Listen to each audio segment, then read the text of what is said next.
Hello friends, আশা করি তোমরা ভালো আছো। আমরাও ভালো আছি। দেখতে পাচ্ছ সবাইকে গুড মর্নিং। সকালে উঠে চান ধান করে পুজো দিয়ে নিলাম। পুজো দিয়ে নিয়ে এই যে পুচকুসোনাকে রেডি করেছি, যাব হচ্ছে পুজো দিতে। ওর গায়ে হাম উঠেছিল, সেই হাম সেরে গেছিলো।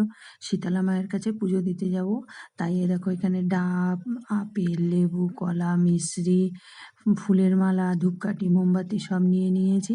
আর পুচকুসোনাকে রেডি করে নিয়েছি। নিয়ে এবার আস্তে আস্তে গুটি গুটি পায়ে যাচ্ছি সেই মন্দিরের দিকে। দেখো মন্দিরে এসে গেছি।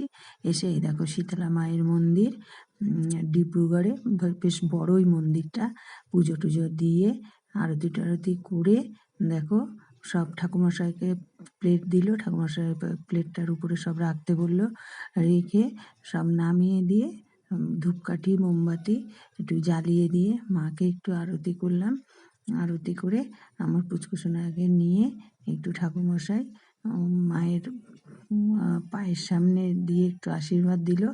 আশীর্বাদ দিয়ে এই যে ধূপকাঠি মোমবাতি জ্বালালাম, জ্বালিয়ে মাকে একটু দেখাচ্ছি।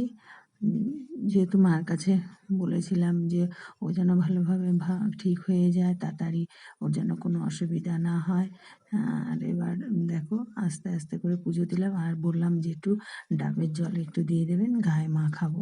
তা ডাবের জল গায়ে মাখাতে হয়নি, তার ভিতরে ও ভালোই সুস্থ হয়ে গেছে। পুজো দিয়ে এবার বাড়ির দিকে রওনা দিচ্ছি। এবার বাড়ির দিকে রওনা দিচ্ছি। এবার গুটি গুটি পায়ে বাড়ির দিকে যাব। মন্দিরের বাইরেটা দেখো, বেশ ভালোই লাগছে দেখতে। আর সামনে বাজার, বেশ বড় বাজার, সামনে রাস্তা। আর বৃষ্টি পড়ছে বলে এই পাশে একটু দাঁড়িয়ে আছি। গাড়িটা আসলো, তারপরে উঠলাম। আর এই যে পুচকুসোনার আন্টির সাথে খুব কথা বলছে। আর এই যে বৃষ্টি পড়ছে বলে একটুখানি দাঁড়ালাম। এই গাড়ি এসে গেছে, এবার উঠবো। উঠে সোজা বাড়ির দিকে আসবো। বাড়ির দিকে আসলাম। এসে এবার যাই, ভাবলাম কি রান্না করব। তাই ভাবতে ভাবতেই গাড়িতে করে উঠলাম। গাড়িতে করে উঠে এবার রান্নার কিচেনে ঢুকবো।